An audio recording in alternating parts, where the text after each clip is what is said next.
सृष्टि बचपन से ही दिखने में सुंदर नहीं थी, लेकिन अमीर बाप की बेटी सृष्टि पर उसकी माँ जान छिड़कती। मेरी बेटी कितनी प्यारी है, भगवान सबको सृष्टि जैसी बेटी दे। सृष्टि धीरे धीरे बड़ी होती है। एक दिन सृष्टि की सहेली कहती है, तू दिखने में कितनी अजीब सी है, लेकिन मैं जानती हूँ हम सब में सबसे अच्छी शादी तो तेरी ही होगी। तेरे पापा अमीर जो है। और बता नहीं सकते यार, दहेज तो हर कोई देता है, ये क्या ज्यादा ले जाएगी अपने पति के लिए? अरे बड़े शहर में कोठी है इसके पापा की। अरे पापा की है ना, कौन सी इसकी है? इसकी होती तब तो कोई भी लड़का इससे शादी कर लेता। अरे पापा की मतलब पापा की है तो मेरी ही है ना? किसने कहा? अब तेरी तो तब होगी ना जब तेरा भाई ना हो। वैसे भी शादी के बाद सारी प्रॉपर्टी भाई के नाम होती है। सृष्टि समझ जाती है कि उसे किसी भी हालत में माँ बाप की सारी प्रॉपर्टी को अपने नाम करना है, लेकिन कैसे? एक दिन सृष्टि का भाई शीनू कहता है, बहन क्या कर रही है? तुझसे एक बात करनी है। अरे हाँ हाँ करना, मैं तो तेरी बहन हूँ। बहन मेरी लाइफ में ना एक लड़की है, बहुत अच्छी है। मैं सोच रहा हूँ माँ और पापा से बात करूँ शादी के लिए। सृष्टि को समझ में आ जाता है कि भाई की शादी होते ही भाभी उसे एक दिन भी घर में बर्दाश्त नहीं करेगी। क्या बात है भाई, बताना कौन है वो? यार वो बहुत अच्छी लड़की है, पढ़ी लिखी है, मेरे साथ जॉब भी करती है। बस एक प्रॉब्लम है। प्रॉब्लम? क्या प्रॉब्लम है भाई?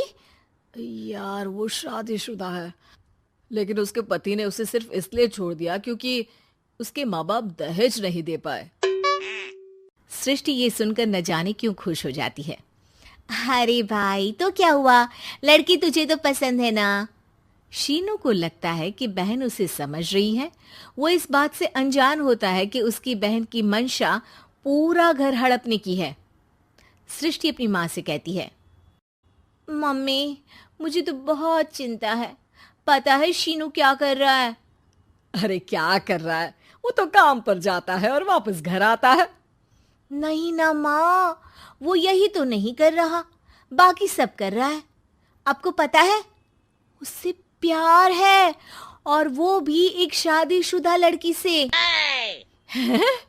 ये क्या हो गया? मैं सोसाइटी में क्या मुंह दिखाऊंगी? अरे तेरे पापा तो यही कहेंगे कि मैंने ही उसे बिगाड़ दिया है। माँ देखो, मेरी बात मानो, पापा पर भी विश्वास करने की जरूरत नहीं है। अब आप ही बताओ, पापा इतनी देर घर के बाहर रहते हैं क्यों? बोलो। अरे बेटा वो तो नौकरी करते हैं ना। तू बहुत भोली है माँ।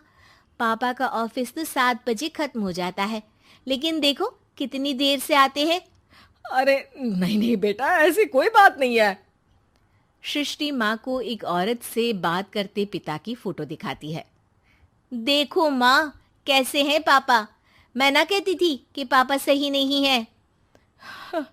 मैं तेरे पापा से बात करूंगी, दे फोटो मुझे।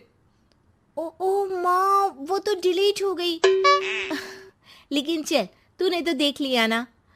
पापा से बाद में बात कर लेना, और हाँ, मेरा नाम बिल्कुल मत लेना। हाँ माँ। अब क्या था, सृष्टि के माँ और पिता के बीच झगड़ा होना शुरू हो जाता है। सृष्टि के मन में क्या चल रहा था कोई नहीं जानता था। एक दिन, माँ सृष्टि के लिए एक लड़का देखा है, वो लोग शाम को उसे देखने आने वाले हैं। और हाँ माँ, एक खुशखबरी, मैं और पापा मिलकर एक नया बिजनेस ट्राई कर रहे हैं। शाम को लड़का आता है, सांवले रंग का।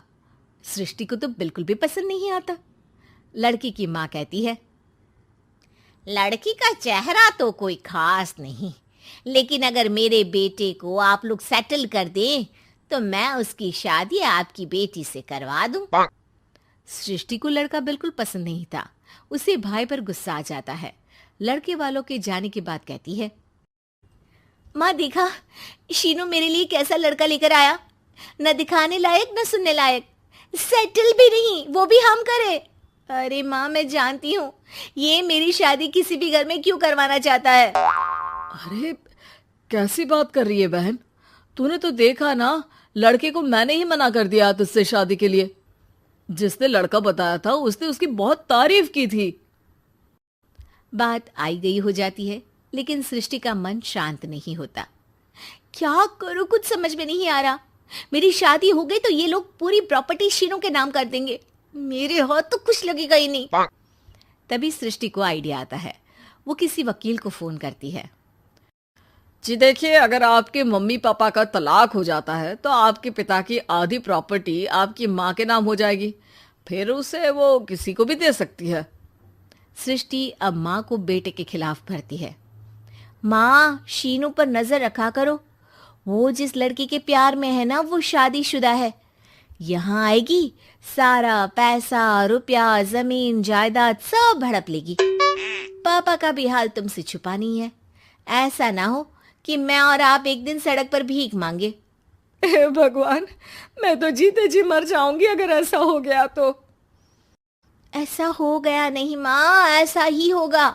अभी समय है, आगे का सोच लो। मैं तो कहती हूँ पापा से आधी प्रॉपर्टी लेकर अलग हो जाओ। पापा की आधी प्रॉपर्टी भी हम लोगों को अगर मिल जाती है ना तो अगले 7 जन्म सफल समझो। बेचारी माँ बेटी के कहने पर पति से तलाक लेकर अलग हो जाती है। सृष्टि अब पैसों से गाड़ी और अपने दूसरे महंगे शौक पूरे करने लगी। उसके दोस्त भी उसके पैसे इस्तेमाल करते। सृष्टि, कल तुम कहाँ थी? मैं सारा दिन घर पर अकेली थी। तो मैं क्या करूं? मैंने ठेका तो नहीं लिया है ना तुम्हें संभालने का। माँ को सृष्टि से ये उम्मीद नहीं थी। वो बैठकर रोने लगती है। वहीं उसका पति यानी कि सृष्टि के पिता आ जाते हैं। मैं जानता था कि तुम्हारा यही हाल होगा, तो आपने मुझे रोका क्यों नहीं? मैं रोकता तो तुम रुकती क्या? सृष्टि के कहने पर तुमने मुझ पर अपने बेटे पर शक किया, लेकिन तुम ये भूल गई कि कैसे हम दोनों ने मिलकर जीवन में इतना सब खड़ा किया। माँ पति के गले लग जाती है। मुझे माफ कर दीजिए, मैंने आपकी कमाई का एक बड़ा हिस्सा गवा दिया। कोई बात नहीं, तुम साथ हो तो मैं ऐसी 7 प्रॉपर्टी खड़ी कर दूंगा। तभी वहां सृष्टि आ जाती है रोते हुए। माँ, मयंक ने मुझे छोड़ दिया। वो बोल रहा था जब तक मेरे पास पैसे थे तब तक ही वो मेरे साथ था।